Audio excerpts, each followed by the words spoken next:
சத்குருவும் சந்நிதானம் சாந்தியின் பிரசன்னம். சத்குருவும் சந்நிதானம் சாந்தியின் பிரசன்னம். சாந்தியில் பிரசன்னம் குருவே சாந்தியின் பிரசன்னம். சாந்தியில் பிரசன்னம் குருவே சாந்தியின் பிரசன்னம். அனைத்திற்கும் ஆதாரம் நீயே அன்பை தாரும் ஐயா. அனைத்திற்கும் ஆதாரம் நீயே அன்பை தாரும் ஐயா. அன்பை தாரும் ஐயா குருவே அன்பை தாரும் ஐயா. அன்பை தாரும் ஐயா குருவே அன்பை தாரும் ஐயா. முக்திக்கு ஆதாரம் நீயே புத்தி தாரும் ஐயா. முக்திக்கு ஆதாரம் நீயே புத்தி தாரும் ஐயா. புத்தி தாரும் ஐயா குருவே புத்தி தாரும் ஐயா. புத்தி தாரும் ஐயா குருவே புத்தி தாரும் ஐயா.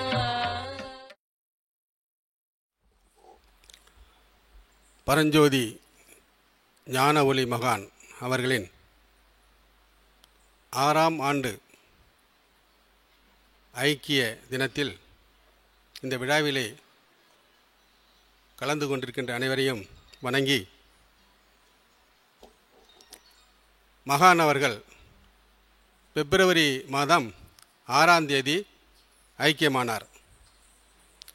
இன்றைய நாளில் அவருக்கு நாம் 6ஆம் ஆண்டு விழா எடுத்து வருகிறோம். இந்த விழாவிற்கு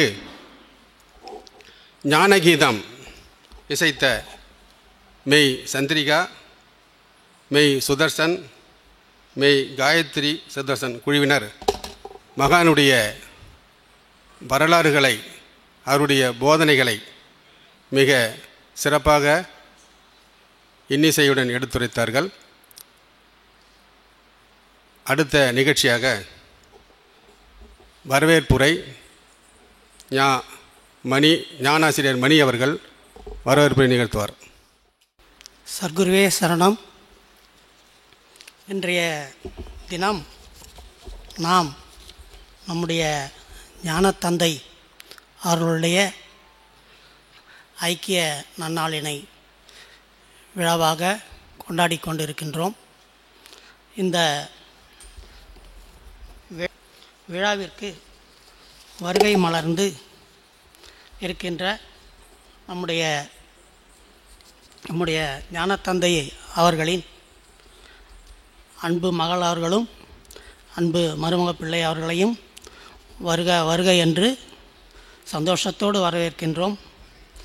அடுத்ததாக இங்கு நம்முடைய சிறப்பு விருந்தினராக வந்திருக்கின்ற நுகும்பல் என்ற ஊரைச் சேர்ந்த நம்முடைய திரு தி பழனிசாமி புலவர் ஐயா அவர்களையும் வருக வருக என்று வரவேற்கின்றோம். அடுத்ததாக நம்முடைய வழக்கறிஞர் சங்கரபாண்டியன் அவர்களையும் வருக வருக என்று சந்தோஷத்தோடு வரவேற்கின்றோம். அடுத்ததாக நம்முடைய சாமிஜி குடும்பத்தினர் அனைவரையும் வருக வருக என்று வரவேற்கின்றோம்.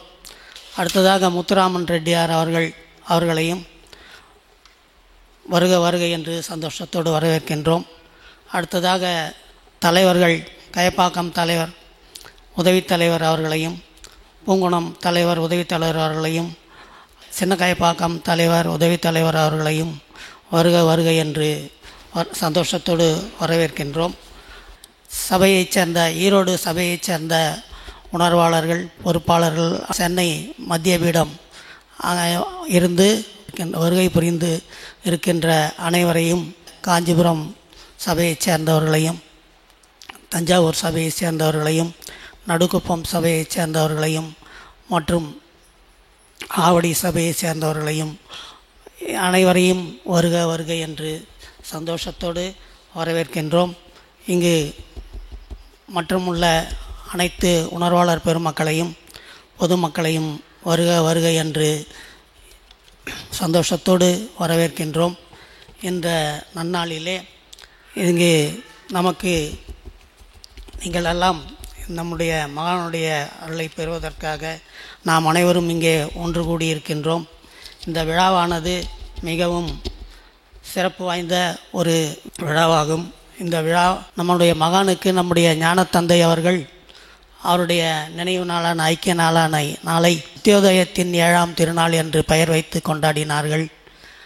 அதேபோல் நம்முடைய ஞானத்தந்தை அவர்கள் அகண்டாகாரத்தின் 6ஆம் திருநாள் என்று நாமெல்லாம் அந்த நம்முடைய ஞானத்தந்தைக்கு அந்த ஐக்கியமான தினத்தை விழாவாக எடுத்து கொண்டாடி வருகின்றோம்.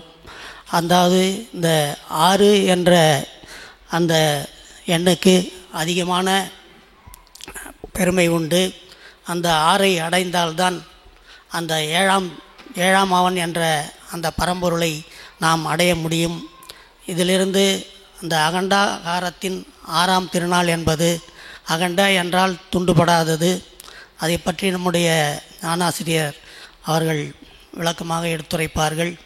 அதனால் அந்த துண்டுபடாதது, முதன்மையானது, முழுதானது, என்றும் மாறாதது, மறையாதது, நீக்கமற நிறைந்தது, அதுவே பரம்பொருள். அந்த 6ஆம் அவனை நாம் அதை பற்றினால்தான், அவனை பிடித்தால்தான் நாம் அந்த 7ஆம் அவன் என்ற அந்த சகஸ்ராரம் என்ற அந்த இடத்திலே அமர்ந்திருக்கின்ற அந்த பரம்பொருளை, அந்த மேலான பரம்பொருளை நம்மால் அடைய முடியும் என்பது இந்த இரு மகான்களிடையே உள்ள ஒற்றுமையை நாம் இதன் மூலம் அறிந்து கொள்ளலாம். எனவே அனைவரும் இந்த நன்னாளிலே நமக்கு வழிகாட்டிய அந்த மகான்களின் அந்த வேத நூலிலே கூறப்பட்டுள்ள கருத்துக்களை எல்லாம் ஆராய்ந்து அதை பின்பற்றி தியான நெறிமுறைகளை பயன்படுத்தி தியானம் செய்து நாம் எல்லோரும் இந்த தியானத்தின் மூலமாக நிலையான நிம்மதியும் மாறாத ஆரோக்கியமும் சந்தோஷமும் பெற்று வாழ்வாங்கு வாழ எல்லாம் வல்ல அந்த இறையருள் நமக்கு துணை நிற்கும். எனவே இன்று நாம் அனைவரும் அந்த தியான நெறியினை கடைபிடித்து தியானம் செய்து நம்முடைய நிலையை உயர்த்தி கொண்டு அனைவரும் அந்த முக்தி நிலையை மூச்சாக கொண்டு பாடுபட்டு ஒவ்வொருவரும் முக்தி நிலை அடைய நாம் முயற்சிக்க வேண்டும். அவருடைய வழியிலே பின்பற்றி எண்ணம், சொல், செயல் எல்லாமே நாம் ஒரே நல்லதாக இருந்து அதை செயல்படுத்தி அவன் அருளாலே அவன் தாள் வணங்கி நாம் என்றென்றும் நிலையான நிம்மதியும் நல்ல ஆரோக்கியமும் பெற்று வாழ்வாங்கு வாழ அந்த இறையருள் நமக்கு துணை புரிய வேண்டும் என்று இந்நன்னாளிலே வேண்டிக் கொள்கின்றேன். அவர்கள் நம்மிடையே எங்கும் நீக்கமற நிறைந்து இருக்கின்றார்கள். எனவே நாம் அனைவரும் அவர் நமக்கெல்லாம் சொல்லிக் கொடுத்த அந்த நெறிகளை கடைபிடித்து அனைவரும் நமக்காக நாம் தியானம் செய்கின்றோம், நம்முடைய முன்னேற்றத்திற்காக தியானம் செய்கின்றோம் என்பதை கருத்தில் கொண்டு வாழ்வாங்கு வாழ அந்த இறையருள் வேண்டி இந்த நன்னாளிலே உங்கள் அனைவரையும் வேண்டி கேட்டுக்கொள்கிறேன். செழிக்கட்டும் விவசாயம், சீர்படட்டும் நிர்வாகம், நிலவட்டும் புன்சிரிப்பு உலக மக்களின் முகங்களில், வளர்க ஆன்மீகம், வாழ்க வாழ்வாங்கு. சந்தோஷம் சந்தோஷம் சந்தோஷம்.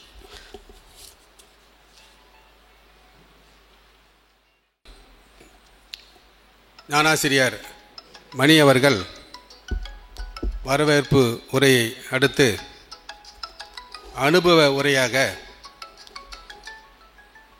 சாமிஜினுடைய குடும்பத்திலிருந்து ஐயா ராஜேந்திர வர்மா, சாமிஜினுடைய மருமகன் அவர்கள் தன்னுடைய அனுபவத்தினை இங்கே உரையாற்றுவார்.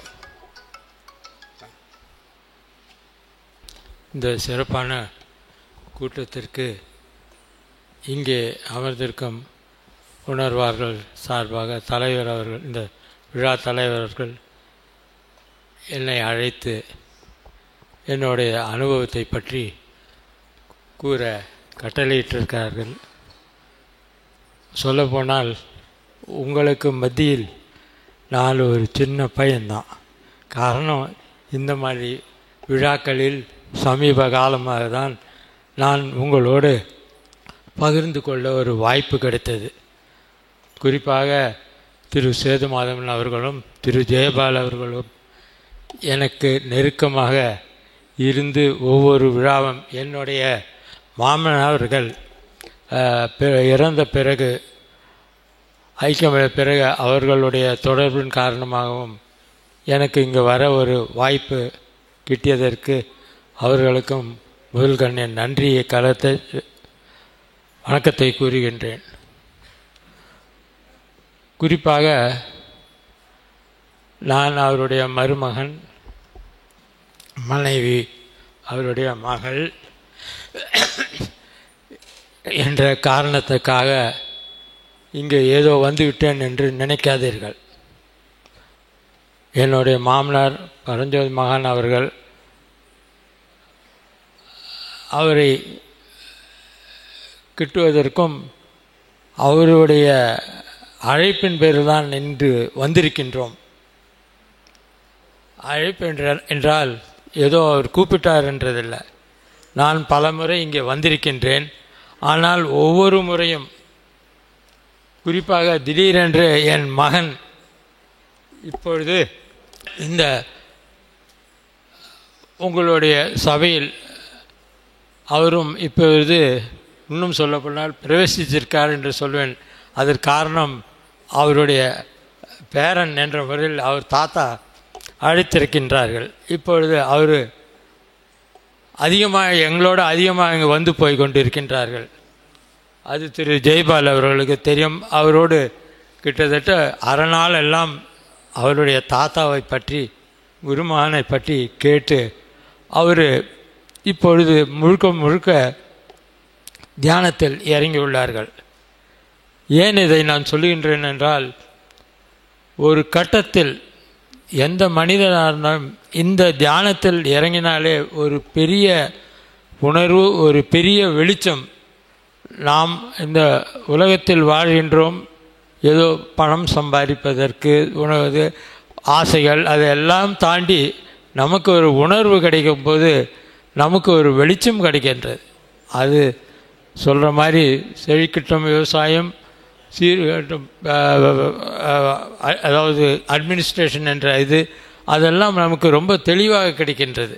அது இந்த தியானத்தின் மூலம் கிடைக்கிறதை நானும் அவரிடம் தீட்சை பெற்று இன்றைய தினம் அந்த உணர்வை நானும் உணர்ந்து வந்தேன்.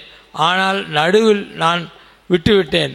அதில் அவருக்கு கோபமாக என்னமோ தெரியல. எங்கள் மாமாவுக்கு என்ன அழைக்கவே இல்லை, ஒன்றும் இதில் கிட்டவே சேர்க்கலை, ஒன்றும் சொல்ல போனால். அந்த மாதிரி அவர் ஒரு என்ன சொல்லணும்னா, கடவுளுக்கு மேல் அவர் அதான் நான் நினைக்கின்றேன். காரணம், அவர் யாரை இப்போ எல்லாம் நீங்கள் இங்கே வந்திருக்கீங்கன்னா அது சாதாரண விஷயம். அவர் விரும்பி அவருடைய அழைப்பின் பேர்லாம் நீங்கள் இன்றைக்கும் வந்திருக்கீங்க. அவருக்கு இன்றைக்கி நம்மிடம் நீங்கள் சொன்னீங்க 6வது இன்றைக்கி நினைவு நாள். ஆனால் இந்த 6வது நாள் நீங்கள் வந்திருக்கீங்கன்னா அவர் தான் அழைச்சிருக்காரு. அந்த உணர்வோடு தான் நீங்களும் வந்திருக்கீங்க. அதனால் ஏதோ நீங்கள் வந்துட்டீங்கன்ற மாதிரி நான் சொல்ல தயாராக இல்லை, அவருடைய அழைப்பு. ஆனால் இன்றைக்கும் நான் பார்க்கின்றேன், சமீப காலம் ஒரு 10-15 நாளைக்கு முன்னால் என்னுடைய தாயாருடைய ஊர் பாண்டிச்சேரி, அங்கே ஒரு பெரிய பிரச்சனை நடந்து கொண்டு இருக்கும்போது அன்று காலை நான் போய் அங்கே இருந்து ஒரு 2 நாள் இருந்து தங்கி செய்ய வேண்டும் என்ற ஒரு சூழ்நிலை இருக்கும்போது ஏதோ தெரியவில்லை, அவர் மகளை பார்க்க வேண்டுமோ என்னமோ தெரியல, எங்களை இங்கே அழைச்சிட்டு வந்தார். அது எப்படி அழைத்து வந்தார் என்றால், அங்கே ஒரு சிறு பிரச்சனை ஏற்பட்டு விட்டது. அந்த பிரச்சனையின் காரணமாக நாங்கள் என்ன பண்ணோம், சரி நாம் ஊருக்கே போயிடலாம் என்று சொல்லும்போது வரும்போது உடனே என் டிரைவரை வண்டி எப்படியே திருப்பா காயப்பாக்கணும். இங்கே வந்து சேர்ந்த பாருங்க தான் எங்களுக்கு தெரியுது, எங்களுக்கு கிடைச்சது, ஓ அவர் மகளை கூப்பிட்டுருக்காரு. அது இங்கே தான் தெரிஞ்சது. இங்கே வந்த பிறகு தான் எங்களுக்கு சில விஷயங்கள் அங்கேருந்து தெளிவாக தெரிந்தது. பாண்டிச்சேரியிலேருந்து மறுநாளும் நான் இங்கே தங்குற மாதிரியே வரல. திரு ஜெயபால் அவர்கிட்ட கேட்டேன், ஜெயபால் இங்கே வந்து தங்கறதுக்கு வசதி இருக்கான்னு. அப்புறம் இங்கே பார்த்தா நீங்கள் வந்து இதெல்லாம் இப்படி இருக்குங்க, அப்படி எதுவாக இருந்தாலும் சரி எங்களுக்கு வந்து பாய் தலாணி ஏதோ ஒரு படுக்கிறதுக்கு இருந்தால் போதும், நாங்கள் வந்து இன்றைக்கி என்னமோ தெரியல இங்கே வந்து கூப்பிட்ருக்காரு, நாங்கள் வந்து தங்கிட்டே போகிறோன்னு சொல்லி இங்கே வந்து தங்கின பிறகு அன்றைய தினம் எங்களுக்கு ரொம்ப அந்த உணர்வுகள் அந்த இதெல்லாம் மறுநாள் பார்க்கும்போது ஒரு பிரகாசமான ஒரு வெளிச்சமே எங்களுக்கு தெரிஞ்சது. அதோடு மட்டும் இல்லாமல், நீ ஏன் அங்கே பாண்டிச்சேரியில் உட்காந்து உழைப்ப, இங்கே வந்து இருங்க, எல்லாம் நான் சால்வ் பண்ணேன். மறுநாள் சாயங்காலத்துக்குள்ளே எல்லாத்தையுமே அவரே தீர்த்து எங்களை அமுச்சு விட்டுட்டார். இதை எது சொல்கின்றதுன்னா, அந்த உணர்வுகள். சிட்டில் பக்கத்தில் நடக்கும்போது கூட நான் அங்கே பார்த்தேன், அவருடைய உணர்வு ரொம்ப பிரகாசமாக இருக்குது. அவர் வந்து இல்லைன்னு நம்ம நினச்சோம், ஆனால் அவருடைய உணர்வு அங்கே இருந்தது.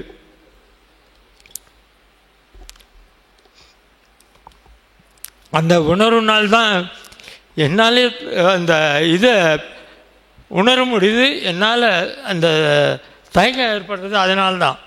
அதோடு மட்டும் இல்லை, அன்றைக்கி சிட்லப்பாக்கத்தில் கூட நாங்கள் போய் வந்த பிறகு கூட எங்களுக்கு ஒரு நல்ல ஒரு வித்தியாசமான ஒரு லைஃபே தெரிஞ்சுது. இப்போ கூட இங்கே வந்து நாங்கள் இன்றைக்கி வர்றதுக்கு கூட காரணம் என்னென்னா அவருடைய அழைப்பு தான். இவங்க அழைச்சாங்க வாசம்தான். பட் நிறைய தடவை நாங்கள் இங்கே வர்றதுக்கு முயற்சி பார்த்தோம், ஆனால் வர முடியலை. வர தடங்கள் இதை எல்லாம் ஏற்பட்டு, ஏன்னா அவர் அன்றைக்கி அவர் விருப்பப்படலை. அந்த மாதிரி இன்றைக்கி நாங்கள் இனிமேல் எந்த விழாவாக இருந்தாலும் சரி, எதாக இருந்தாலும் நிச்சயமாக நானும் என்னுடைய மனைவியும் இங்கே இருப்போம் என்று கூறிக்கொண்டு எனக்கு வாய்ப்பளித்த உணர்வாளர்கள் அனைவருக்கும் நன்றி கூறி விடைபெறுகின்றேன். நன்றி, வணக்கம். ஐயா அவர்கள் தன்னுடைய அனுபவ உரையை நிகழ்த்தினார். ஏற்கனவே பல முறை இங்கே அவர் அனுபவ உரையை நிகழ்த்தியிருக்கிறார்கள். அந்த மகானுடன் அவருடைய உறவு பிரச்சனைகளை ஒரு தர்மகர்த்தா இருக்கும்போது அவங்க ஊரில் சில பிரச்சனை வந்தது. நான் அது முன்னாடி இருந்தால் ஏதாவது ஒரு நடவடிக்கை எடுத்திருப்பேன். இந்த தியானத்திற்கு வந்த பிறகு பிரச்சனை அதுவாக சால்வ் ஆகும்னு சொல்லி விட்டுட்டு அது தானாக அந்த பிரச்சனை தீர்வு கிடச்சிது அப்படின்னு சொல்லியிருக்காரு. நிறைய அவருடைய அனுபவங்களை இங்கெல்லாம் அவருக்கு மட்டும் பாடம் இல்லை, நம்ம அனைவருக்குமே அது ஒரு பாடம்.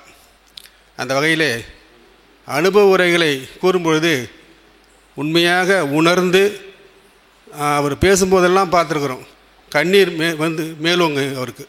அந்த அளவுக்கு உணர்ச்சி பூர்வமான தன்னுடைய அனுபவ உரைகளை இங்கே நிகழ்த்தியிருக்கிறார்கள். அடுத்த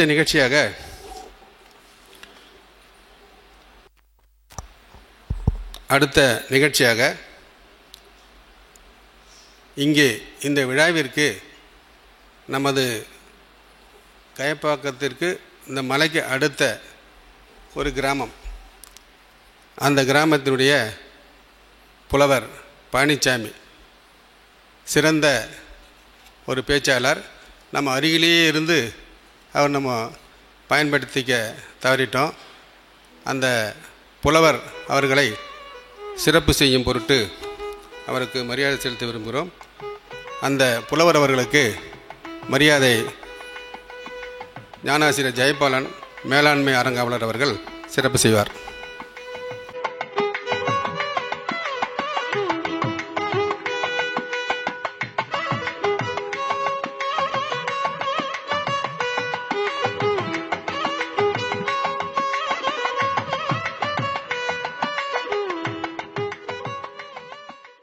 அடுத்ததாக சாமிஜினுடைய மருமகனும் அவருடைய தீவிர உணர்வாளருமான திரு ராஜேந்திரவர்மா அவர்களுக்கு ஞானாசிரியர் சேதுமாதன் அவர்கள் திருமதி தேன்மொழி ராஜேந்திரம் அவர்களையும் அழைக்கின்றோம். அவருக்கு ஞானாசிரியர் சந்தியாகுமார் அவர்கள்.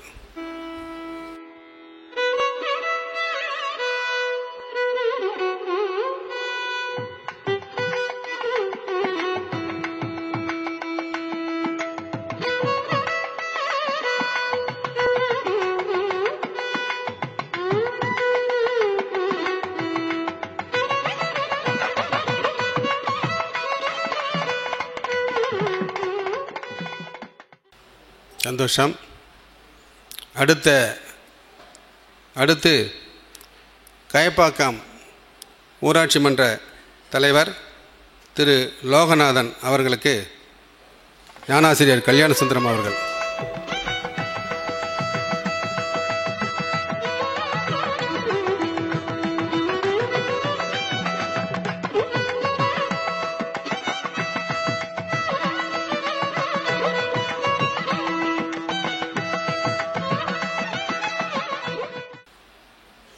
அடுத்த நிகழ்வாக ஊராட்சி மன்றத்தினுடைய முன்னாள் தலைவர் உண்ணாமலை அவருடைய மகன் கோபால் செயல் தலைவர். அந்த அளவுக்கு இந்த ஊராட்சிக்கு சிறப்பான சேவை செய்வது மட்டுமல்லாமல் நம்முடைய ஞானவழி இந்த பரஞ்சோதி ஞான ஒளிபீடத்தினுடைய சில ஆலோசகராகவும் சில நிகழ்ச்சிகளை செய்து முடிக்கின்ற ஒரு உணர்வாளராகவும் கோபால் அவர்களுக்கு ஞானாசிரியர் வரதராஜன் அவர்கள் மரியாதை செலுத்துவார்.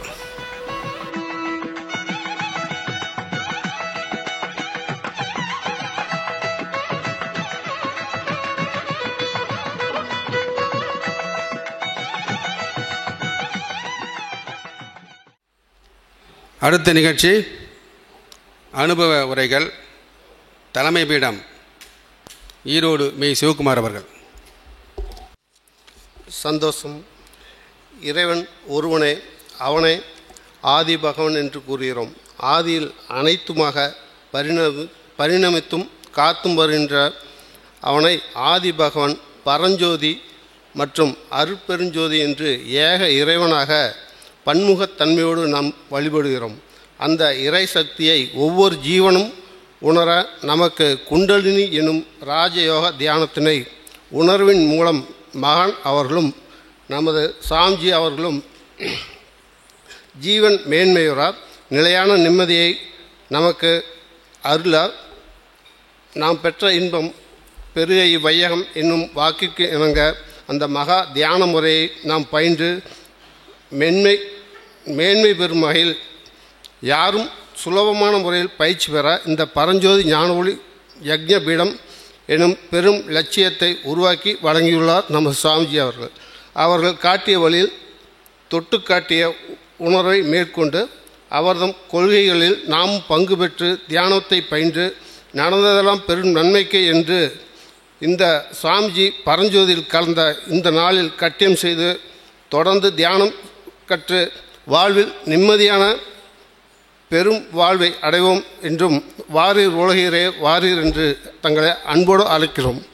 நமது சுவாமிஜி அவர்களின் 97வது பிறந்த தின விழா ஈரோடு தலைமை சபையில் வருகின்ற 23/3/2025 ஞாயிற்றுக்கிழமை சிறப்பாக நடைபெற உள்ளது.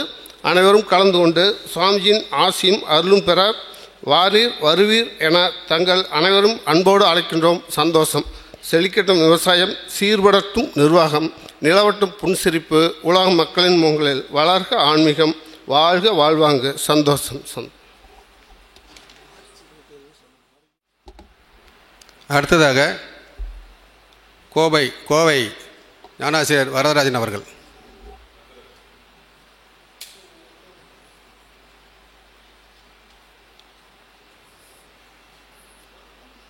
குருவே சரணம். சந்தோஷம். உலக அறிவாளிகளே, இன்றைக்கி அகண்டாகாரத்தின் 6ஆம் திருநாள் அப்படின்னு சொல்லி விழா நம்ம எடுத்துகிட்டு இருக்கோம். இது என்னென்னு கேட்டால், இது 6ஆம் திருநாள் அப்படின்றது உலகாயுதமாக நம்ம இருக்கக்கூடிய விஷயங்களில் நம்ம ஒருத்தங்க மரணிச்சிட்டாங்க அப்படின்னா நம்ம வருடாந்திரம்னு நம்ம பண்ணுவோம். அதே பக்தி மார்க்கத்திலையும் இறை வழிபாட்டில் இருக்கக்கூடியவங்க அவங்க ஐக்கியமாயிட்டா ஐக்கிய தினம் அப்படின்றது கொண்டாடுவோம். ஆனால் இது என்ன வித்தியாசமாக 6ஆம் திருநாள் அப்படின்றோம். அது 6ஆம் திருநாள் அப்படின்றது மட்டுமல்லாமல் அகண்டாகாரத்தின் 6ஆம் திருநாள் ஒரு வித்தியாசமான தலைப்பாக இருக்குது. அது எல்லை இல்லாதது. அகண்டாகாரங்கிறது எல்லை இல்லாதது. அதுக்கு தொடக்கமும் எப்போன்னு தெரியாது, வாழ்ந்துட்டுருக்கோம், இது நிஜம். அதனுடைய அந்தம் எதுன்றது நமக்கு யாருக்கும் தெரியாது. இது அகண்டாங்கிறது எங்கும் நீக்கமாக நிறைஞ்சிருக்கு, எல்லை இல்லாமல். அந்த அகண்டாகாரத்தின் 6ஆம் திருநாள்னு சொல்லி நம்ம பண்ணிகிட்ருக்கோம். அப்படின்றது என்ன அப்படின்றது பார்க்கும்போது, இது முதல்ல நம்ம 6னுடைய சிறப்புகள் அப்படின்றது பார்க்கும்போது எங்கு எதிலும் 6. இப்போது நம்ம முருகருடைய பக்தர்களாக இருக்கக்கூடியவங்களுக்கு நல்லா தெரியும். படை வீடு எவ்வளோன்னு கேட்டால் நம்ம என்ன சொல்லுவோம்? 6 படை வீடு முருகன். 6 படை வீடுன்றது எல்லாத்துக்குமே இருக்கக்கூடிய விஷயம், எல்லாத்துக்கும் தெரியும். அப்போ அந்த 6 படைங்கிறதுக்கு பார்த்தீங்கன்னா அதனுடைய முருகனுடைய இருப்பிட ஸ்தலமாக நம்ம வழிபட்டுருக்கோம். பக்தி மார்க்கத்தில் நம்ம ஒவ்வொரு இடங்களாக போய் ஒவ்வொரு வழிபாடுகள் பண்ணி நம்ம மன நிறைவு நம்ம எழுதுகிறோம். அப்பாடா நம்ம 5 படை போயாச்சு, இன்னொரு படை போடணும். அந்த படையும் போயிட்டோம்னா நம்ம மனசுக்கு ஒரு நிம்மதி. அது நம்ம போயிட்டு வந்ததுக்கப்புறம் அப்பாடா 6 படைக்கு நம்ம போயிட்டு வந்துட்டோன்ற ஒரு சந்தோஷம், மகிழ்ச்சி இருக்குது இல்லைங்களா? அதே போல் பார்த்தீங்கன்னா இது நம்ம அருணகிரிநாதரனுடைய பாடல்களில் ஒரு பாடல்கள் வரும். ஏறுமையில் ஏறி விலை ஆடு முகம் ஒன்று, ஈசனோடு ஞானமொழி பேசும் முகம் ஒன்று, கூறுமடியாவர்கள் வினை தீர்த்த முகம் ஒன்று, குன்றொருவர் வேல் வாங்கி நின்ற முகம் ஒன்று, மாறுபடி சூரரை வதைத்த முகம் ஒன்று, வள்ளியை மனம் புணர்ந்த வந்த முகம் ஒன்றுன்னு சொல்லி 6 முகமான பொருள் நீ அருள வேண்டும், ஆதி அருணாச்சலம் அமர்ந்த பெருமானேன்னு சொல்கிறோம். இப்போ இது என்னென்னு கேட்டிங்கன்னா 6 முகமான பொருள் அதுதான் முக்கியம். அந்த 6 முகம் ஆன பொருள் நீ அருள வேண்டும் அப்படின்றது அதுதான் தலைப்பு உடைய அர்த்தம். இதில் 6ன்னு நம்ம பார்க்கும்போது பார்த்திங்கன்னா எல்லாமே எங்கள் இதிலும் 6 தான். நம்ம 6க்கு முன்னாடி வரக்கூடியது என்னென்னு கேட்டிங்கன்னா 7. இது எதுக்குன்னு கேட்டிங்கன்னா அந்த 7ன்றது நம்ம ஞானவள்ளல் பரஞ்சோதி மகான் அவர்களுடைய ஐக்கிய தினத்தை சத்திய உதயத்தின் 7ஆம் திருநாள்னு சொல்லி நம்ம அதை சிறப்பாக நம்ம ஆண்டுதோறும் நம்ம விழாக்கள் எடுத்து நம்ம பண்ணிகிட்ருக்கோம். அப்போ என்னது 6, 6க்கு அடுத்தது 7, 6, 7க்கு இப்படி ஒரு வித்தியாசம் அப்படின்னு பார்த்தீங்கன்னா 7னுடைய சிறப்புகள் பார்த்தீங்கன்னா அது பல வகையிலையுமே அந்த 7னுடைய சிறப்புகள் சிறப்பான ஒரு இதாக இருக்கும். உதாரணமாக பார்த்தீங்கன்னா நம்ம ஒரு திருக்குறள் எடுத்துட்டோம்னா பார்த்தீங்கன்னா திருவள்ளுவரனுடைய நாம் பார்த்தீங்கன்னா 7, திருக்குறளுங்கிறது வாசகம் பார்த்தா 6, அதனுடைய தொடர்ச்சி பாருங்கள் 6, 7. திருக்குறள் 6 சொல்ல, திருவள்ளுவர்ன்றதை இயற்றியவர் திருவள்ளுவர்ன்றது 7 சொல்ல வருது இல்லையா? ஆதாரங்கள் பார்த்துட்டோம்னா நமக்கு இருக்கக்கூடியது மனிதனுடைய உடம்பில் 7 ஆதாரங்கள் இல்லையா? மூலாதாரம், சுவாதிஷ்டானம், மணிப்பூரகம், அநாகதம், விசுக்தி, ஆக்ஞா. அது ஆக்ஞாவில் தான் நிற்கிது. இப்போது 6ஆம் ஆக்ஞாஸ்தானம் 6ஆமுடைய இருப்பிடம். புரியுங்களா? 7ஆம் அவனாக இருக்கக்கூடிய அந்த சகஸ்தாரத்தில் அந்த ஆண்டவனுடைய இதையை நம்ம அந்த நுழைவாயிலில் நம்ம நுழையணும் அப்படின்னா அந்த நுழைவாயிலாக இருக்கப்பட்டது எந்த இடம்னு கேட்டால் அந்த ஆக்ஞாஸ்தரமாகிய 6ஆவது இடம். அந்த 6ஆம் அவனாகத்தான் நம்ம சுவாமிஜியாகவும் 7ஆம் இருப்பிடமாகிய அந்த சகசாரம் பரஞ்சோதி மகானாகவும் இருக்கிறதுனால இந்த 6ஆம் அவனை நம்ம வணங்கித்தான் நம்ம அந்த 7ஆம் அவனை தரிசிக்க முடியும். அப்போ அந்த 6ஆம் அவனாக இருக்கக்கூடிய அந்த ஆக்ஞாஸ்தானமும் அதன் உள்ளே நுழையணும் அப்படின்னா அந்த அதில் நுழைஞ்சு தான் நம்ம 7ஆதாரத்தில் இருக்கக்கூடிய 7ஆதாரத்தினுடைய பீடமாக இருக்கக்கூடிய சகஸ்தாரத்தை நம்ம வணங்கணும். அதுதான் அதனுடைய சிறப்பு. அப்போ இதுக்கு ஏன் இதுக்கும் அகண்டாகார தத்துவத்துக்கும் என்ன இருக்குன்னு கேட்டிங்கன்னா இது அப்படிப்பட்ட ஒரு தத்துவ நூல்களை ஞானொளி மகான் அவங்க வடிவமைச்சு நமக்கு கொடுத்துருக்காங்க. அகார உகார மகாரங்களினுடைய தத்துவங்களினுடைய உள் அடக்கம்தான் அந்த நான் கடவுள் எனும் அகண்டாகார தத்துவம்னு சொல்லி ஞானொளி மகான் அவங்க ஒரு நூலை இயற்றியிருக்காங்க. அந்த தத்துவங்களுடைய உள்ளார்ந்த விளக்கங்கள் எல்லாம் நம்ம வந்து உணர்ந்து நம்ம படிக்கும்போது பார்த்தா இது வந்து சாதாரணமான ஒரு விஷயம் அல்ல. இது எப்படி ஒரு சாத்தியம் அப்படின்றது வரும். ஏன்னா பரிபூர்ணமான இருள எங்கும் நீக்க மறந்த பரிபூர்ணமான இருள அந்த ஆதிங்கிற நான் என்ற ஒரு துணிவு தன்னுடைய நினைவால் அசைவால் ஜோதியாகி மகா காரண லோகமாகி அந்த சூரியனாகி இந்த பிரபஞ்சங்கள் முழுவதும் தோற்றுவிக்கப்பட்டது. அதன் மூலமாக தான் இந்த பிரபஞ்சனுடைய ஆற்றல் வெளிப்பட்டு அனைத்தையுமே தோற்றத்துக்கு காரணமாக இருந்துச்சு இல்லையா. அப்போது அதுக்கு முன்னாடி என்ன இருந்துச்சு அப்படின்னு பார்த்தீங்கன்னா எங்கும் நீக்கமர நிறைந்த இருள், பரிபூர்ணமான இருள் அதுதான் இருந்தது. அப்போ அதிலிருந்து தோன்றிய அந்த நான் என்ற துணிவு, அந்த ஆதி தான் நான் என்ற துணிவாக நினைவாக நாதமாக ஜோதியாக அந்த மகாகாரண ஜோதியிலிருந்து தோன்றிய அணுக்கள் இன்றைக்கும் அளவில்லா பெருக்கம் கொண்ட அது இன்னும் பரிணமித்து கொண்டே இருக்குது. அது எல்லை இல்லாமல் அது பரிணமித்து கொண்டே இருக்குன்றது விஞ்ஞானபூர்வமாகவும் சொல்லுது, ஆன்மீக தத்துவமும் அதை தான் சொல்லுது. நான் கடவுள் என்ற வேத நூல் அதை தான் சொல்லிட்டு இருக்கு. இன்றைக்கும் அது வந்து எல்லளவும் குறையாமல் அது வந்து பெருகிட்டே இருக்குது. அந்த பெருக்கம்தான் அகண்டாகாரம் அப்படின்றது. அந்த அகண்டாகாரத்தினுடைய தத்துவங்களை வடிவமைச்சு அதை உணர்ந்த சாதாரணமாக அதை உணர்ந்து நம்ம வந்து யாருமே வாசிக்கிறது கூட பார்த்தீங்கன்னா அது பெருமான ஒரு பக்தியும் ஒரு உருக்கமும் உணர்தலும் இருந்தால் தான் அதை நம்ம வாசித்து நம்ம உள்வாங்கி அதை புரிஞ்சுக்க முடியும். அப்படிப்பட்ட ஒரு நூல்களை வேத நூல்களை வந்து சுவாமிஜி அவங்க அருள்வாளித்து உலக மக்களுக்கெல்லாம் அந்த பிரபஞ்சத்தினுடைய தத்துவ விளக்கங்கள்ல எல்லாம் சிறப்பான முறையில் நமக்கு எளிமைப்படுத்தி அது உருக்கத்தால் உணரக்கூடிய வகையில் அது நமக்கு கொடுத்துருக்காங்க. ஆகவே தான் இந்த நாளை வந்து பார்த்திங்கன்னா அப்படிப்பட்ட ஒரு மகா புருஷனுடைய நாளை தான் அவர் ஐக்கிய தினம் அல்ல, இது அகண்டாகாரம். ஏன்னா இந்த அகண்டாகாரத்தை வந்து அறியாமல் நம்ம வந்து எழுத முடியாது, சாதாரண விஷயம் அல்ல. அப்போ அந்த அகண்டாகாரத்தை அறிஞ்ச ஒரு காரணத்தினால அதை அறிஞ்சு அதன் பயனாக இதை அகண்டாகார தத்துவத்தை வந்து அவர் வடிவமைச்ச காரணத்தினால தான் அவருடைய இந்த நாளை ஐக்கிய தினமாக கொண்டாடாமல் அகண்டாகாரத்தின் 6ஆம் திருநாள் என்று நம்ம இன்றைக்கு விழாவாக கொண்டு நம்ம கொண்டாடிட்டு இருக்கோம். அகண்டாகாரத்தினுடைய 6ஆம் திருநாளுடைய சிறப்புகள் இதுதான். அப்போது அந்த அகண்டாகாரத்தினுடைய 6ஆம் திருநாளுடைய சிறப்புகள் எல்லாம் நம்ம தெரிஞ்சுக்கணும் அப்படின்னா என்ன பண்ணணும்? அந்த 6ஆம் இடமாக இருக்கக்கூடிய அந்த ஆக்ஞாஸ்தானத்தில் இந்த மெய் உணர்வு என்ற தீட்சை பெற்று தியானம் செய்து அந்த தியானத்தின் பால் உள் சென்று அந்த 7வது பீடமாக இருக்கக்கூடிய சகசாரத்தில் நிலை பெற்று 6 அறிவிலும் 6 அறிவாய் நின்று ஆராய்ந்து பார்த்தீர்களானால் மூல முழுமையும் உங்களில் நீங்கள் அறியலாமே. ஞானவள்ளல் பரஞ்சோதி மகான் அவர்கள். அப்போ அந்த 6ஆம் அறிவுக்கும் எது என்னது 6 அறிவிலும் 6 அறிவாய் நின்று ஆராய்ந்து பார்க்கணும் அப்படின்னா நமக்கு இருக்கக்கூடியது நம்ம சாதாரணமாக சொல்லுவோம், நம்ம வந்து பார் விலங்குகளுக்கெல்லாம் 5 அறிவு, நமக்கெல்லாம் பற்றி 6 அறிவு தானே அப்படின்னு சொல்லுவோம்.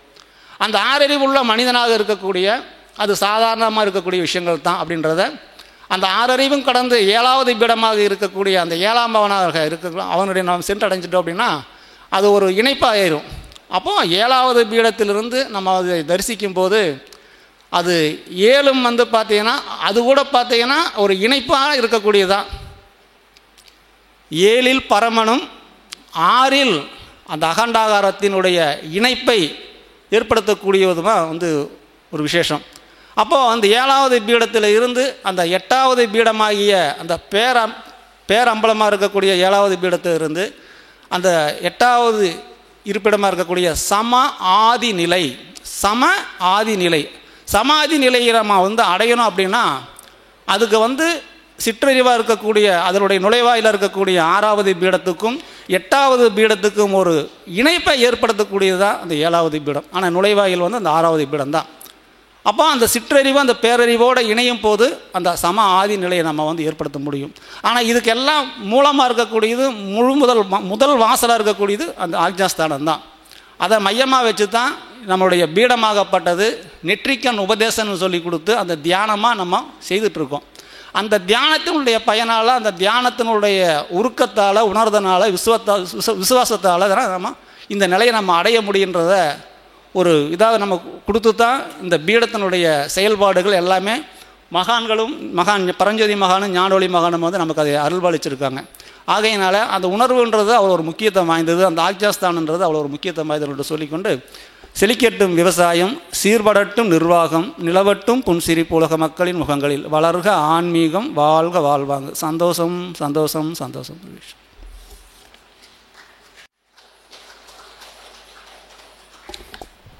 சந்தோஷம். ஞானாசிரியர் அவர்கள் மகானிடம் தனக்கு ஏற்பட்ட அனுபவங்களையும் அவருக்கே ஏற்பட்ட இந்த ஆராய்ச்சியின் மூலமாக ஏற்பட்ட அனுபவங்களையும் சிறப்பாக எடுத்துரைத்தார். அடுத்ததாக ஆவடி சபையை சேர்ந்த மெய் லாவண்யா அவர்கள்.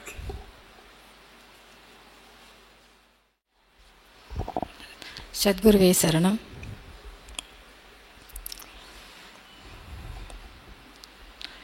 என்ன பேசுறது? சுவாமி சொல்லிக் கொடுத்த பாடங்களை ஞானாசிரியர்கள் சொல்லிகிட்டு இருக்காங்க. நாம் இப்போ பாட்டு பாடினாங்க இல்லையா, அதில் கைமாறு செய்வோம், அதுதான் நாம் செஞ்சிட்ருக்கோம். அவர் கொடுத்த உபதேசத்தை பயன்படுத்தி நாம் அன்றாட வாழ்வில் எப்படி நடந்துக்கிறோம், நாம் எப்படி மற்றவங்களுக்கு நம்மளை வந்து காமிச்சிக்கிறோம் அப்படின்றது தான் உண்மை. நேற்றுக்கு நாங்கள் பேசும்போது எதை சொன்னோம், என்ன பேசுறது அப்படின்னு. அந்த உபதேசத்தை ஒரு கையில் கொடுத்துருக்காரு, அதை பிடிச்சிக்கிட்டு நாம் வாழ்க்கையில் போய்கிட்டே இருக்கோம். அது இல்லாமல் நாம் இல்லை, அது நிதர்சனம். அது நம்மளை வழி நடத்துறதை பார்த்திங்கன்னா, அவங்களே இப்போ கொஞ்ச நேரத்துக்கு முன்னாடி பேசினவங்க எல்லாருமே சொன்னாங்க, நாம் எந்த பிரச்சனை வந்தாலுமே நாம் நின்று பார்த்தோம்னாலே போதும், அது தானாக விலகிடுது. அது எப்படி விலகுதுன்ற நம்ம ஆராய்ச்சி கொடுப்பட வேண்டாம், அப்படியே சைலண்ட்டாக இருந்தாலே போதும், எப்போ நல்லபடியாக முடிஞ்சுது அப்படின்ற ஒரு திருப்தியும் வந்துடுது. அது அன்றாட வாழ்வில் ஒரு செகண்டும் நாம் வந்து உணர்ந்துட்டுருக்கோம். அது எல்லோரும் உணர்றதுனால தான் இப்படி எல்லாருமே வந்து உட்காந்துருக்கோம். சாமானியமாக இங்கே வந்து உட்காந்துட முடியாது. நாங்கள் உபதேசம் வாங்குறதுலேருந்து இப்போது கொஞ்ச நேரத்துக்கு முன்னாடி ஐயாவுடைய மருமகன் அவங்க பேசும்போதும் சொன்னாங்க. அவர் சொல்லும்போது ரொம்ப அப்படியே உருக்கமாக இருந்தது. ஏன்னா சுவாமியை உணர்ந்தவங்க நம்ம எல்லாம் வந்திருக்கோம். அவர் அதுக்கப்புறமா நாங்கள் சொல்லுவோம் இல்லையா அடிக்கடி, சுவாமி இங்கே இருக்காருன்னு. இப்போ அவர் இப்படி தொடர்ந்து வர்றதுக்கு அந்த இது எவ்வளோ அழகாக இந்த உபயோகப்படுத்துகிறாங்க பாருங்கள். இப்போ சுவாமி இதிலிருந்தே தெரியலையா, நம்ம சுவாமி வந்து சூக்ஷ்மமாக நமக்கு எல்லாருக்கும் இருந்து பார்த்து வழி நடத்திக்கிட்டு இருக்கார் அப்படின்னு. அவர் இருக்கும்போதே இதே மாதிரி தான் இந்த நாங்கள் வந்ததுலேருந்து பார்த்துட்ருக்கோம். எப்படி நடந்ததோ அதே மாதிரி நடக்குது. 6th இயர்ன்றது சொல்லும்போது தான் எங்களுக்கே தெரியுது 6 வருஷமாச்சா அப்படின்ற மாதிரி.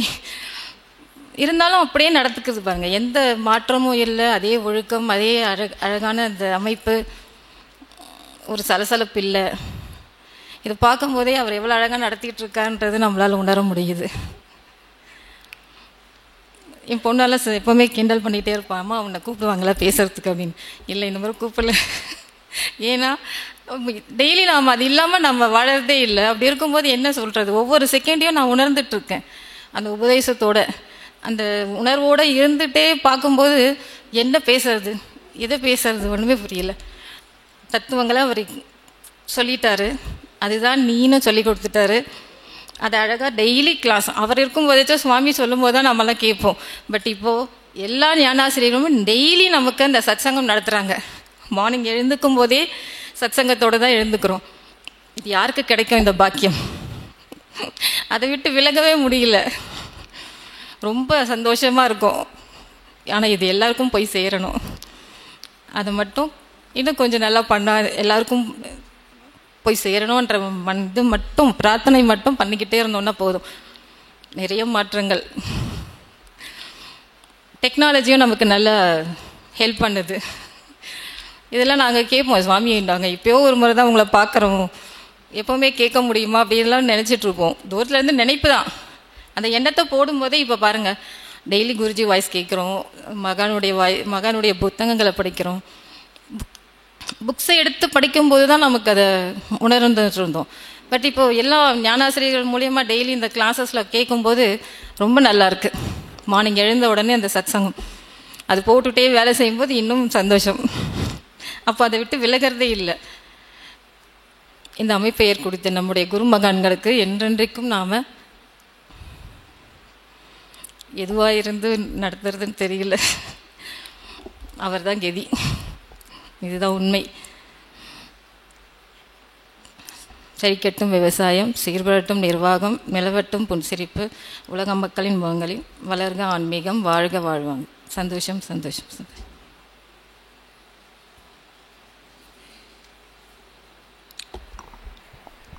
ஞானவழி மகான் அவர்களுடைய பல சத்சங்கங்களை கேட்டிருக்கிறோம். நிறைய அவருடைய நூல்களை வாசித்திருக்கிறோம். அவர் நிறைய நமக்கெல்லாம் வேண்டுகோள் அறிவுரைகள் சொல்லியிருக்காரு. அந்த வகையில் ஒரு சில வகைகள் என்னுடைய மனதுக்கு ரொம்ப நீங்காத இடம்பெற்ற என்னவென்றால், உலக மக்களிடையே இருக்கக்கூடிய சுயநல வெறியும் பகைமை உணர்வும் பூண்டோடு ஒழிந்து அழிந்து சாம்பலாக வேண்டும். அழின்னு சொல்ல சாம்பலா போகணுன்றார். சுயநிலை வெறியும் பகைமை உணர்வும் மக்கள் அனைவரும் ஒற்றுமையாக அன்பாக ஆரோக்கியமாக வாழ்வாங்கு வாழ வேண்டும் என்று வாழ்த்துறார். இது வேண்டிக் கொள்கிறேன். அவர் பிரார்த்திக்கிறார். அவருக்கு மேலே அந்த அவருடைய குருநாதரையோ அல்லது அந்த ஆதிசக்தியோ வேண்டார். முதல்ல இந்த உணர்வுகள் அழியணும் என்று சொல்லிவிட்டு அதுக்கப்புறம் நம்மளை சுத்தப்படுத்திட்டு அதுக்கடுத்தது வாழ்வாங்க வாழ வேண்டும் என்று வாழ்த்துகிறார். அந்த கருத்தை நாம் கடைபிடித்து சிறப்படைவோம். அடுத்ததாக காஞ்சிபுரம் உணர்வாளர் முருகன் அவர்கள் தன்னுடைய அனுபவ உரையை அளிப்பார். சந்தோஷம். என்னோடய பேர் முருகன். காஞ்சிபுரத்தில் வந்து நாங்கள் விழுதுகள்னு ஒரு சமூக பணி அமைப்பில் இருக்கோம். அந்த அமைப்பு மூலிமா தான் ஃபஸ்ட்டு நமண்டி தான் நமக்கு தெரியும். நமண்டியில் இருக்க ஆசிரமத்தில் தான் வந்து பொங்கல் விழாவுக்கு அதுக்கெலாம் வந்திருப்போம். தொடர்ந்து அங்கே பணி செய்யும் போது ஜெயபாலையா கூப்பிடுவாங்க. அந்த மாதிரி தான் வந்து முதல்ல இந்த அமைப்பு எனக்கு பழக்கமாச்சு. சமூக பணி இல்லாமல் ஆன்மீகத்தோடு இருந்தால் மட்டும்தான் அது முழுமையான வாழ்க்கையை கொண்டு போய் முடியும்னு அடிக்கடி ஜெயபாலையா சொல்லுவாங்க. ஸோ ஆன்மீகம் இல்லாமல் எதுவுமே நடக்காதீங்க, அதனால் அதுக்குள்ளே நீங்கள் வர பாருங்கன்னு சொல்லுவாங்க. ஸோ கடந்த மாதம் தான் முதல்ல உபதேசம் பெற்றேன். ஸோ இப்போ தான் உணர்வோட பிகினிங்கில் இருக்கிறேன். அடுத்த முறை நிச்சயமாக என்னுடைய உணர்வுகளை முழுமையாக உங்களோட பகிர்ந்துக்கு வரும். சந்தோஷம்.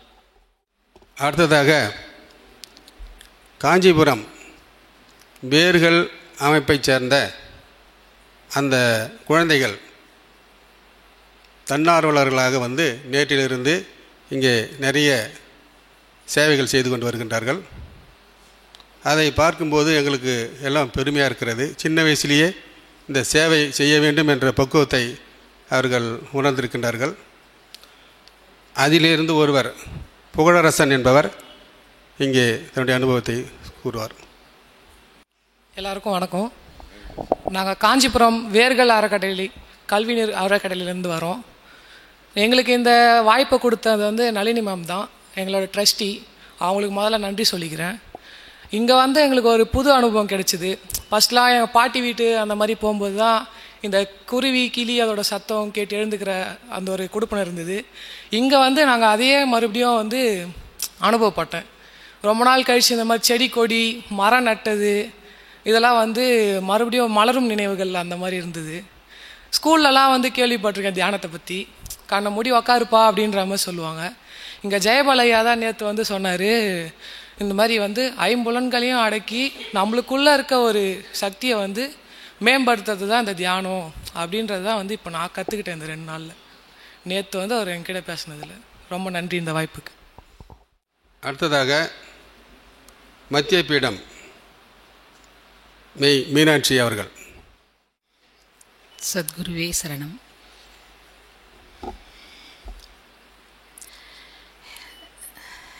இன்று நாம் கொண்டாடி கொண்டிருக்கின்ற விழா அகண்டாகாரத்தின் 6ஆம் திருநாள். அகண்டாகாரத்தின் 6ஆம் திருநாள். சுவாமிஜியை நாம் சரீரத்தில் பார்த்து சேவைகள் செய்து அவருடன் இருந்து அவர் கூடவே இருந்து அனுபவங்களை நாம் ஒவ்வொருவரும் இங்கே இருக்கிறவங்க ஒவ்வொருவங்களும் அந்த அனுபவங்களை நாம் பெற்றிருக்கிறோம். ஆனால் அவர் சரீரத்தை விட்டு இறங்கிய இந்த அகண்டாகாரத்தின் 6ஆம் திருநாள் எல்லாத்தையும் விட ரொம்ப புனிதமானது. ஏன்னா ஒரு சரீரத்தில் மட்டுமே நான் சுவாமிஜியை பார்த்துட்டு இருந்தோம். நாம் அகண்டாகாரம் எங்கும் நீக்கமர நிறைந்திருக்கின்ற அந்த சத்திய பொருளா சதா இடைவிடாது பரஞ்சோதியாகவே அவர் ஆன இந்த நன்னாள். சுவாமிஜி ஒரு முறை சொல்லுவார், இந்த உலகத்தில் எந்த இடத்துல நின்று கொண்டு நீ கையேந்தினாலும் உன் அபாய குரலுக்கு நான் வருவேன் என்று சொன்னார். ஆம், அப்படித்தான் நாம் ஒவ்வொருவரும் அப்படித்தான் இங்கு நாம் வந்திருக்கிறோம். அப்போது நாம் அவருக்கு என்ன கைமாறு செய்வது? கைமாறு உண்டா? அவர்கள் பாடினார்கள் இல்லை ஞானத்தாள் ஞான இசையில், கைமாறு செய்வாருண்டோ? என்ன கைமாறு செய்வோம்? அவருக்கு ஏது இணை ஈடு இல்லையா? அப்போது கைமாறு செய்யணும் அப்படின்னா அவர் சொன்ன கொள்கைகளை வார்த்தைகளை அவர் விட்டு சென்ற உணர்வு என்பதை நாம் மக்களுக்கு அவர் எதை போதித்தாரோ அதையே நாம் அனைவருக்கும் போதித்து கொண்டே இருக்க வேண்டும். அவ்வளவுதான் நாம் அவருக்கு செய்யக்கூடிய கைமாறு அல்லவா? அப்போது சுவாமிஜி நம்மளோட எப்படி இருக்கார்? இப்போ புதிதாக வந்தவர்களுக்கு சுவாமிஜியை பற்றி தெரியாது இல்லையா? அவர்கள்லாம் எப்படி சுவாமிஜியோட இணைப்பது அப்படிங்கிற ஒரு எண்ணத்தை மட்டும் நாம் வளர்த்துண்டா போகிறோம். நாம் ஒன்றுமே செய்யலை, எல்லாம் அவர் செஞ்சுட்டு இருக்கார். நாம் ஒரு கருவியாக நின்று பார்த்துண்டு இங்கே இருக்கிற பொருளை எடுத்து அந்த பக்கம் வைக்கிறோம். அது ஒன்று தான் நாம் செய்கிறோம். நாம் எதையுமே செய்யலை, அது அதுவாக நடந்து கொண்டிருக்கிறது இல்லையா? அப்படி அவர்கள் எழுதின ஒவ்வொரு நூல்கள், சுவாமிஜி நம்மளோட பேசணும் அப்படின்னா அவர் எழுதின நூலை எடுத்து நாம் கையில் வச்சுட்டா போகிறோம், அவர் நம்மளோட பேச ஆரம்பிச்சிடுவார். அதுதான் ஞானிகள்லாம் எப்படி இருக்காருன்னா, கிரந்தங்கள் இதிகாசங்கள் புராணங்கள் வழியாக மகரிஷிகள்லாம் நம்மளை தொடர்ந்து வந்தாங்க இல்லையா? இப்போது கிருஷ்ண பரமாத்மா இல்லைன்னு சொல்ல முடியாது இல்லையா? அவர் எழுதின பகவத்கீதை இருக்குது, பகவத்கீதையை படிச்சுட்டு இருக்கோம். அப்போ கிருஷ்ணர் இல்லைன்னு ஆயிடுமா? கிருஷ்ணர் இருக்க தானே செய்கிறார். அதே போல தான் ஒவ்வொரு ஞானிகளும் அந்தந்த காலகட்டத்திற்கு தகுந்தாற் போல இந்த ஞானத்தை உபதேசம் பண்ணியே தீரணுங்கிறது தான் அவர்களுடைய எண்ணம் நோக்கம். இதுக்காக அவர்கள் திரும்ப வந்து கொண்டே தான் இருப்பார்கள். அறியாமையில் இருக்கிற மக்களை எழுப்புவது தான் அவர்களுடைய நோக்கமே தவிர அவர்களுக்காக இங்கு அவர்கள் வர்றதே கிடையாது. அப்படி அந்த குரு பரம்பரா சொல்லுவாள்ல, அந்த குரு பரம்பரையில் வந்தவர் தான் பரஞ்சோதி மகான். அதே வழித்தோன்றலில் வந்தவர் தான் நம் சுவாமிஜியும். அப்போது அவர் அந்த காலத்தில் சொன்ன புராணங்கள் உபனிஷத்தங்கள் இது என்ன சொல்லியிருக்கு, பகவத்கீதையில் என்ன சொல்லியிருக்கு பகவானை பற்றி அப்படிங்கிறதெல்லாம் நூல்கள் மூலமாக நமக்கு கொடுத்துட்டு போயிருக்கார். நான் தத்துவம், நான் கடவுளின் அகண்டாகார தத்துவம், சிவபுராணம், திருவெம்பாவை திருப்பள்ளி எழுச்சி, தெளிவு குருவின் திருவார்த்தை கேட்டல், பொன்மொழிகள், இது இந்த மாதிரி நூல்கள், ஞானத்தாழ் இசை, அண்ணாமலையார் தீபம். அண்ணாமலையார் தீபம் எதை உணர்த்துகிறது? ஆலயம் தொழுவது சாலவும் நன்று. ஏன் நாம் ஆலயத்துக்கு போகிறோம்? ஏன்னா எத்தனை பிறவிகளையோ நாம் ஆலயங்களில் தேடி தேடி அந்த இறைவனை காண வேண்டும் அடைய வேண்டுங்கிற நோக்கத்தினால எத்தனை பிறவிகளையோ ஆலயங்களெல்லாம் தேடி இருக்கோம். அந்த தேடலின் ஏக்கம் என்றோ ஒரு நாள் முடிவடைய வேண்டும் அல்லவா? அந்த முடிவடையக்கூடிய தருணத்தில் தான் நமக்கு இப்படி ஒரு குரு நமக்கு கிடைக்கின்றார். அப்படி கிடைத்த குரு தான் அந்த இருள் என்ற அறியாமையை அகற்றி நமக்கு அகம் பிரம்மாஸ்மி, உன்னுள்ளே நான் இருக்கேன் அப்படின்னு ஒரு குரு நமக்கு சொல்லி கொடுத்து, அதை எப்படி பார்க்கறது, எந்த வழி மூலமாக அதை நீ பார்க்க வேண்டும், அடைய வேண்டுமோ அந்த இடத்தையும் காட்டி கொடுத்தது இந்த பீடம் நமக்கு. அப்படிப்பட்ட பீடத்தில் நாம் ஒவ்வொருவரும் வந்திருக்கிறோம். நாம் அடைய போவது ஒரே பரஞ்சோதி. இன்றைக்கு கோடான கோடி பரஞ்சோதின்னு சொல்லக்கூடிய அந்த பரஞ்சோதி நிலை தான் இங்கு வந்திருக்கிற அனைவருக்கும் அந்நிலை அடைந்தே தீருவோம் அப்படிங்கிறது தான் நம்முடைய நோக்கமாக இருக்க வேண்டும். அப்படிப்பட்ட பரம்பரை அந்தஸ்தில் வந்த நாமளும் அவர் எழுதியிருக்கக்கூடிய நூல்கள் ஒவ்வொன்றாக சிறிது சிறிதாக வாசித்தோமானால் கண்டிப்பாக அவர் நிலையை நாம் அடைய முடியும் அப்படிங்கிறது தான் இன்றைக்கு நாம் எடுத்துக்கொள்ள வேண்டிய சபதமாக இருக்க வேண்டும். அப்படி பார்க்க போனால் சிவபுராணத்திற்கு சுவாமிஜி ஒரு விளக்கம் கொடுத்திருக்கிறார். ஒவ்வொரு வரிக்கும் ஒவ்வொரு பாரா விளக்கம், 2 பேஜ் விளக்கம் கொடுத்திருப்பார். ஃபஸ்ட்டு படிக்கும்போது புரியாது, திரும்ப திரும்ப படிக்கும்போது அதனுடைய அர்த்தம் தெரியும். உபதேசம் வாங்கின பிறகு அந்த நிலைக்கு நம்மளை எடுத்து செல்றார் சுவாமிஜி. அவருடைய நிலைக்கு நம்மளை இட்டு செல்கிறார்.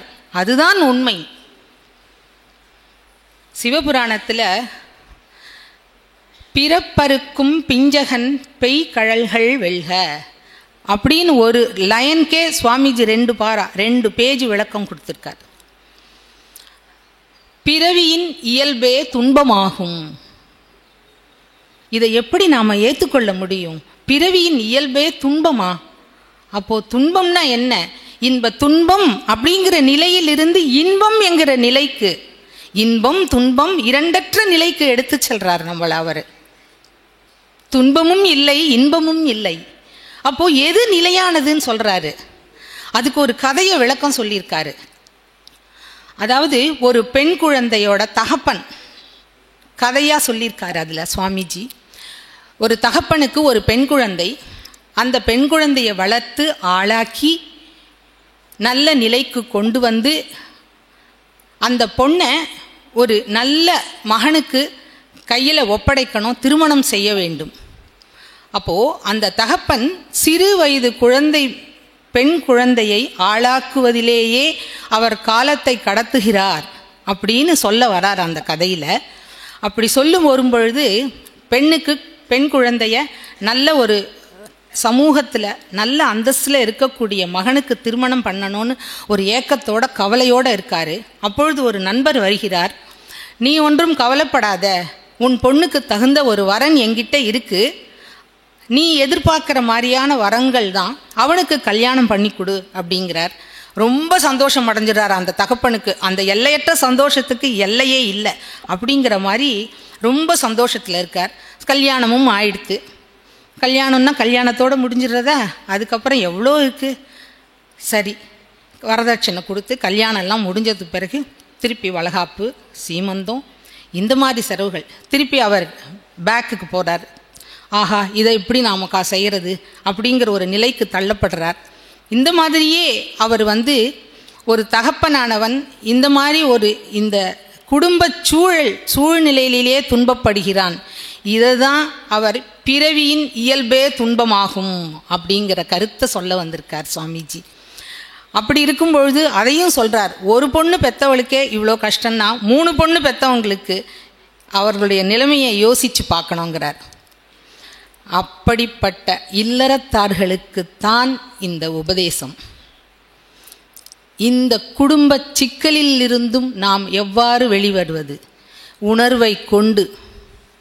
உணர்வுதான் தெய்வம், உணர்வுதான் குரு, உணர்வுதான் சகலமும் அப்படிங்கிற இந்த குரு உபதேசத்துக்கு அப்புறம் நாம் இந்த தியானத்தை 3 வேளையும் பயின்று வந்தோம்னா இந்த இல்லறம் என்கிற சாகரத்திலிருந்து நம்மளை கரையேற்றுவார் நம் குருநாதர். அப்படி சொல்லும்பொழுது சொல்கிறாரு, பிறப்பினி ஒழிய வேண்டுமானால், பிறவிப்பினி ஒழிய வேண்டுமானால் ஆசைகள் ஒழிய வேண்டும். நமது ஆசைகள் அனைத்தும் பதிவாகியுள்ள இடம் பிடரிக்கண் என்ற பிஞ்ஞகம்தான்.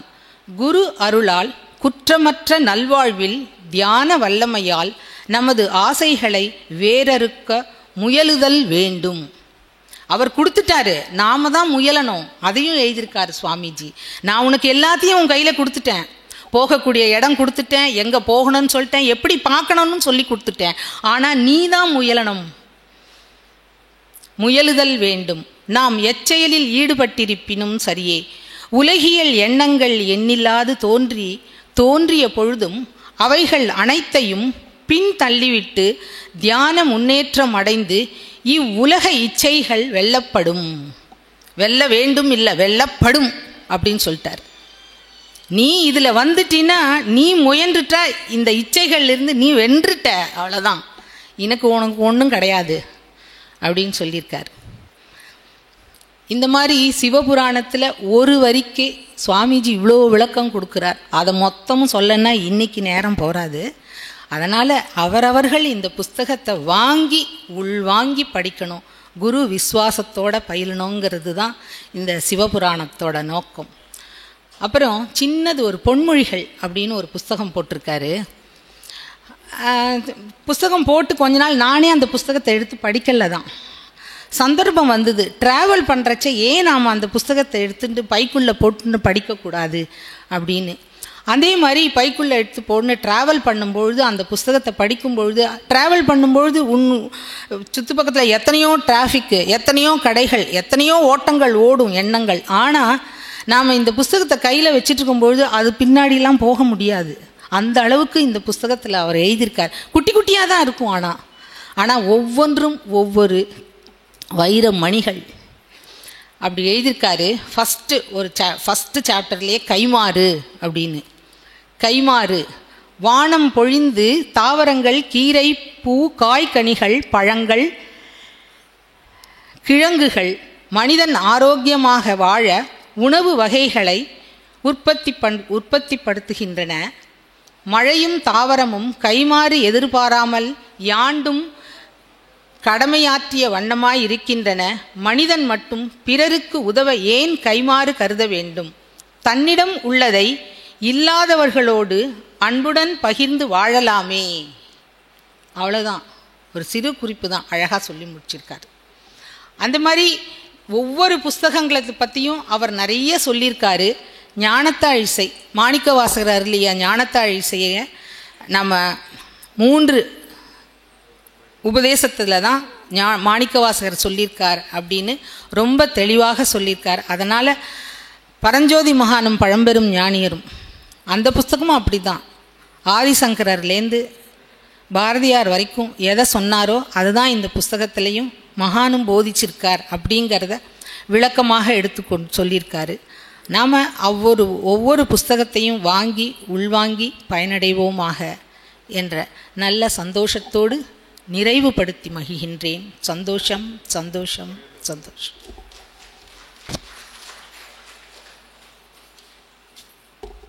சந்தோஷம். நமது மத்தியபீட உணர்வாளர் மீனாட்சி ரமேஷ் அவர்கள் தன்னுடைய ஆழ்ந்த அனுபவங்களை தெரிவித்திருக்கிறார். அதே நேரத்திலே அவர் எழுதிய புத்தகங்களை எல்லாம் நாம் வாசித்து பயன்பெற வேண்டும் என்ற கருத்தையும் இங்கே வைத்திருக்கின்றார். அவருக்கு சந்தோஷம். அடுத்த நிகழ்வாக நாம் ஞானக்கொடி ஏற்றுதல். ஞானக்கொடி ஏற்றுபவர் நம்முடைய சிறப்பு விருந்தினர் ராஜேந்திர வர்மா அவர்கள். அறிக்கிறோம். சந்தோஷம்.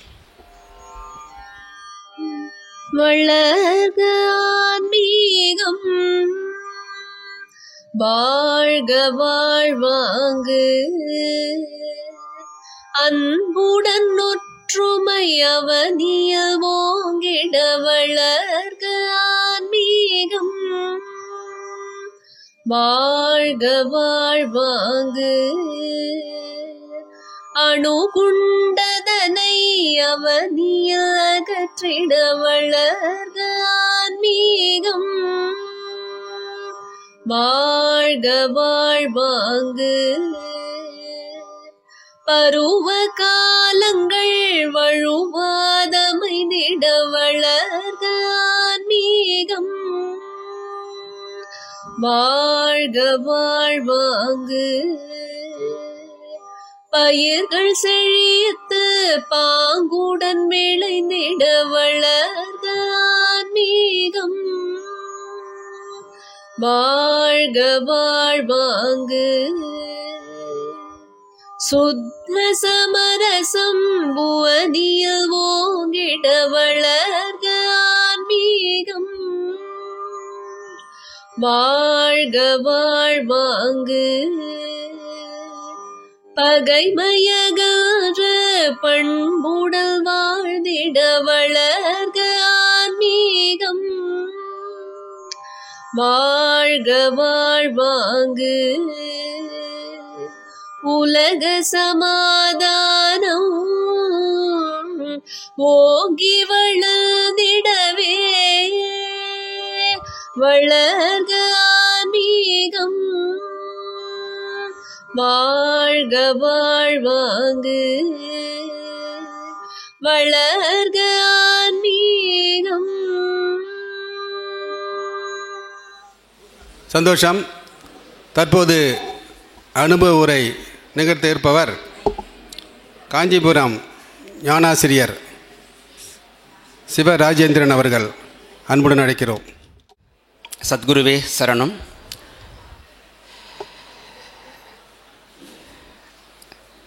இந்த அற்புதமான நிகழ்வுக்கு வந்திருக்கக்கூடிய அனைத்து அன்புள்ளங்களையும் மற்றும் ஞானாசிரியர்களையும் சக மெய் உணர்வாளர்களையும் இந்த நல்ல தருணத்தில் வரவேற்பதிலும் இந்த நிகழ்வில் சந்தோஷிப்பதிலும் மிக்க மகிழ்ச்சி அடைகின்றேன். நல்லதோர் வீணை செய்து அதை நலங்கிட புழுதியில் எறிவதுண்டோ, சொல்லடி சிவசக்தி என சுடர்மிகும் அறிவுடன் படைத்து விட்டாய், வல்லமை தாராயோ இந்த மாநிலம் பயனுற வாழ்வதற்கே. அப்பேற்பட்ட ஒரு நல்ல ஒரு ஆற்றலை நமக்கெல்லாம் வாரி வாரி வழங்கி கொண்டிருக்கக்கூடிய குருமகா சன்னிதானத்தினுடைய இந்த ஐக்கிய தினத்தில் நாம் எல்லாம் ஒன்று கூடியிருக்கக்கூடிய இந்த நல்ல நன்னாளில் நமக்கு கிடைத்த ஒரு மகா பாக்கியமாகவே நாம் எண்ணுகின்றோம். பொதுவாக இதுபோல விழாக்கள் எல்லாம் நிகழ்வுகள் எல்லாம் நிகழ்த்துவதனுடைய உண்மை பொருள் மகானுடைய தத்துவங்களையும் மகானுடைய நல் எண்ணங்களையும் நாம் எல்லாம் அசை போடுவதற்கும் அதில் நாம் எல்லாம் லயமாகுவதற்குமான ஒரு சந்தர்ப்பமாகவே இதை நாம் பயன்படுத்த வேண்டும் என்ற நல்ல சிந்தனையோடு தான் மகான் இது மாதிரியான நிகழ்வுகளை எல்லாம் நம்மளெல்லாம் ஒன்று சேர்க்க முயற்சிக்கின்றார். பொதுவாக ஸ்தூலத்தை விட சூக்குமத்திற்கு ஆற்றல் ரொம்ப அதிகம். மகான் நமக்கெல்லாம் ஸ்தூலமாக இருந்து நமக்கு பல்வேறு விதமான ஆற்றல்களையும் அறிவுரைகளையும் நல்ல சிந்தனைகளையும் நல்ல ஞானத்தையும் நமக்கெல்லாம் வழங்கியிருந்தால், இப்பொழுது சூக்குமமாக இருந்து கொண்டு அதைவிட பன்மடங்காக நமக்கு ஆற்றலையும் நல்ல அற்புதமான அந்த ஞானத்தினையும் வழங்கி கொண்டிருக்கின்றார். அந்த வாய்ப்பை நாம் எல்லாம் பயன்படுத்தி கொள்ள வேண்டும் என்று இந்த நேரத்தில் உங்களுக்கு நான் ஒரு வேண்டுதலாக நான் வைக்கின்றேன். பொதுவாக ஒரு செம்பினுடைய ஒரு செம்பு நாம் துலக்கிறோம், அதாவது செம்பு மாசு அடையுது அப்படின்னா அதை ஒரு நல்ல ஒரு புளியை போட்டோ ஒரு சாம்பல் போட்டோ துலக்கி அதை சுத்தம் பண்ணுறோம். அப்போது அந்த செம்பு ஒரு தங்கம் மாதிரி மின்னுகிறது. அது மின்னுவதற்கு காரணமாக நாம் எதை பயன்படுத்துகிறோம் என்றால், அழுக்காக இருக்கக்கூடிய சாம்பலையும் புளியையும் போட்டு துலக்கி செம்பை பலவென்று பலப்படுத்துகின்றோம். இதில் இந்த அழுக்கினால் செம்பு அதாவது பளபளக்கிறதா, இல்லை செம்புக்குள்ளேயே பளபளப்பு இருந்ததா? செம்புக்குள்ளேயே தான் அந்த பளபளப்பு இருக்கிறது. ஒருவேளை புளிக்குள்ளே தான் அந்த பளபளப்பு இருந்தது அப்படின்னு ஒருவேளை நினச்சோம் அப்படின்னா, ஒரு மரக்கட்டையை போட்டு நம்ம சுத்தம் பண்ணாலும் என்ன ஆகியிருக்கணும்? பளபளன்னு ஆகியிருக்கணும். ஆனால் ஆகாது. ஏன்னா செம்பினுடைய அந்த பளபளப்பு மறைஞ்சிருக்கு. அதை சுத்தப்படுத்துவதற்கு பயன்படுத்தக்கூடிய ஒரு உபப்பொருளாக இந்த புளி இருக்கிறது. இது எதுக்காக இப்போ இந்த நேரத்தில் நம்ம ஞாபகப்படுத்துகிறோம் என்றால், நம்முடைய இயல்பே பிரகாசம்தான். நம்முடைய ஆத்மாவுடைய இயல்பே இந்த பிரகாசம்தான். நம்முடைய புலன்களால் இந்த பிரகாசமான தன்மைகள் எல்லாம் மறைந்து கிடக்கிறது. அதை மகான் அப்பப்போ சொல்லுவார், உங்களுடைய ஆரோக்கியத்திற்காக, உங்களுடைய நிம்மதிக்காக ஒரு 20 நிமிடம் தியானம் செய்ய மாட்டீங்களான்னு இறங்கி அவர் மன்றாடுவார். அதே போல் ராமகிருஷ்ண மடத்தில் அன்னை சாரதா தேவியினுடைய ஒரு ஞாபகம் இந்த நேரத்தில் வருகிறது. அன்னை எப்பவும் ஜெபம் செய்துக்கிட்டே இருப்பாங்களாம். அப்போது ஒரு துறவி ஒரு சீடர் கேட்குறாரு, சதாகாலமும் நீங்கள் ஜெபம் செய்துகிட்டே இருக்கிறீங்களே அன்னையே, கொஞ்சம் ஓய்வு எடுத்துக்கூடாதா அப்படின்னு கேட்கும்போது அன்னை சொல்லுவாங்களாம், என்னுடைய கோடான கோடி பிள்ளைகள் எல்லாம் துயரத்தில் இருக்கிறாங்க, அவங்களுக்கெல்லாம் நேரம் இல்லை ஜெபம் செய்வதற்கும் இந்த நல்ல ஆத்ம விசாரணை செய்வதற்கும் நேரம் இல்லை, அவர்களுக்காக நான் ஜபித்து கொண்டே இருக்கின்றேன் அப்படின்னு அன்னை சொல்லுவாங்க. நமக்காக இங்கே மகான் அவர்கள் ஒளி வீசிக்கொண்டே இருக்கின்றார். அதான் முதலே சொன்ன மாதிரி அவருடைய ஸ்தூலத்தை விட சூக்குமத்திற்கு மிக ஆற்றல் அதிகமாக இருப்பதன் நம்மை போன்ற உணர்வாளர்களுக்கெல்லாம் அந்த உணர்வு நன்றாக தெரியும். அதை நாம் இந்த நேரத்தில் நினைவுபடுத்தி அதை பயன்படுத்தி கொள்ள வேண்டும் என்ற இந்த சிந்தனையை உங்கள் முன் விதைக்கின்றேன்.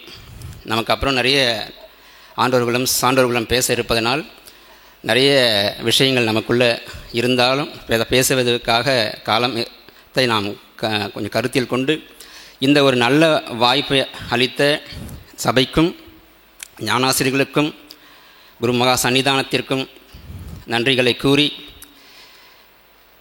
செழிக்கட்டும் விவசாயம், சீர்படட்டும் நிர்வாகம், நிலவட்டும் புன்சிரிப்பு, உலக மக்கள் முகங்களிலே சந்தோஷம் சந்தோஷம் சந்தோஷம்.